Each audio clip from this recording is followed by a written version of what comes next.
সরবরাহ স্বল্পতায় রাজধানী জুড়ে সিএনজি পাম্পগুলোতে গ্যাস সংকট এখনো কাটেনি। জ্বালানির খোঁজে ঘন্টার পর ঘন্টা লাইনে দাঁড়িয়েও মিলছে না কাঙ্ক্ষিত গ্যাস।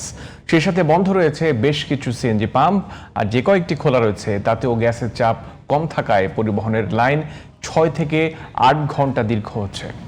আব্দুল্লাহ খান মুন্নার রিপোর্ট। কেসারেন শেকড় থেকে শিখরে।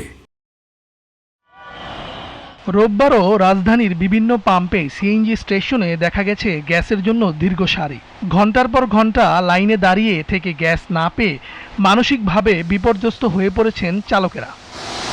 লাশ বাই ফ্রিজিং আমরা চালাই, যে একটা লাশ নিয়ে যায়, যার আত্মীয় স্বজন মারা যায় সেই বুঝে তার মানে কষ্টটা। এরপরে মনে হয় রাস্তাঘাটে যে গ্যাসের তীব্র সিরিয়ালে মানুষ অতিষ্ঠ হয়ে যায়। সবচেয়ে বেশি দুর্ভোগে পড়েছে ভাড়ায় চালিত সিএনজি নির্ভর গাড়ি চালকরা। চালকদের অভিযোগ, দিনের বড় একটা সময় পাম্পেই কেটে যাওয়ায় মারাত্মকভাবে ব্যাহত হচ্ছে তাদের দৈনিক আয়। এভাবে চলতে থাকলে নিজেদের পেশা হুমকির মুখে পড়তে যাচ্ছে বলে শঙ্কা প্রকাশ করেন তারা। 2 ঘন্টা 2.5 ঘন্টা লাইন দিয়া এই 80 টাকা 100 টাকার গ্যাস পাই, তাও মনে করেন আমাকে 100 টাকার গ্যাস ঢুকলে 30 টাকা জায়গা হাওয়াই। সরকার যদি এর কোনো সঠিক পদক্ষেপ না নেয় তাহলে তো মনে করেন সাধারণ পাবলিক তো সাথে আছে এবং আমগো জীবন শেষ। 300 থেকে 350 টাকা এই জায়গায় ঢুকছে, 2 বারে নিছি 90 টাকার মাত্র।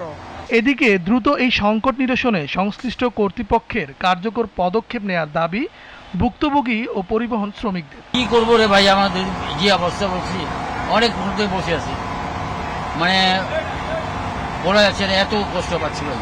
চলমান সংকট দ্রুত সমাধান করে গণপরিবহনে স্বাভাবিক অবস্থা ফিরিয়ে আনতে দাবি জানিয়েছেন চালক ও যাত্রীরা। আব্দুল্লাহ খান মুন্না, জিটিভি নিউজ, ঢাকা।